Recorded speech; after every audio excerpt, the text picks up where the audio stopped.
તો આજે આપણે ધોરણ 10 માટે ખૂબ જ આઈએમપી થેલ્સનો પ્રમેય જોવાના છે। તો જોઈએ કેવો છે। ત્રિકોણની કોઈ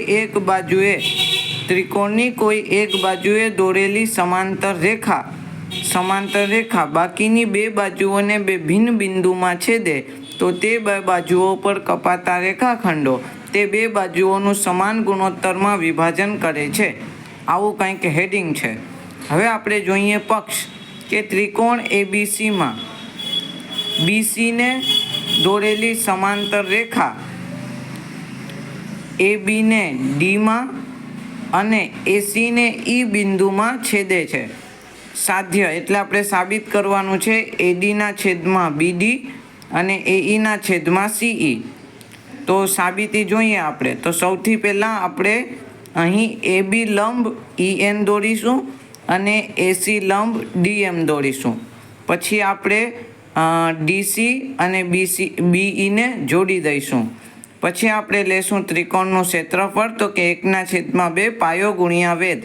હવે પહેલા ત્રિકોણ માટે ત્રિકોણ એડીઈ જેને આવી રીતે લખાય એરિયા ઓફ એડીઈ તો 1/2 એડી પાયો અને વેધ ઈએન। હવે બીજા ત્રિકોણ માટે ત્રિકોણ બીડીઈ માટે તો આને આવી રીતે લખાય એરિયા ઓફ બીડીઈ 1/2 બીડી પાયો કે ડીબી પાયો બંને ચાલે અને તેને લંબ ઈએન। આ આખો ત્રિકોણ છે તો આને લંબ હોય તો આને પણ હોય ને એટલા માટે ઈએન લંબ। હવે આ બેનો ગુણોત્તર લેતા 1/2 ઉડી જાય ઈએન ઉડી જાય એટલે એડીના છેદમાં બીડી। આને આપણે કહીશું સમીકરણ નંબર 1।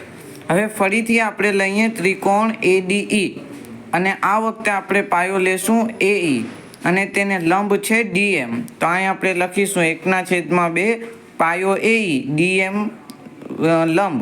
અને પછી બીજો ત્રિકોણ આપણે લઈશું ત્રિકોણ સીડીઈ તો એમાં છે 1/2 પાયો સીઈ અને તેને લંબ ડીએમ।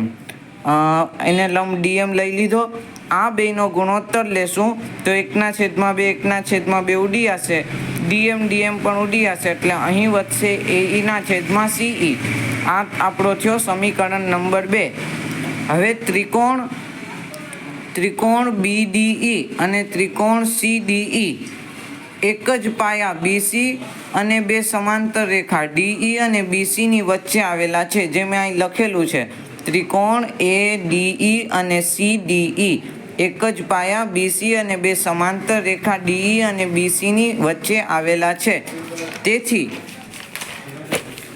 તેથી આ બે ત્રિકોણો સમરૂપ મતલબ એક સમાન થશે અને આને કહીશું આપણે સમીકરણ નંબર 3। એટલે સમીકરણ 1, 2 અને 3 પરથી સાબિત થાય છે કે એડીના છેદમાં બીડી અને એઈના છેદમાં સીઈ।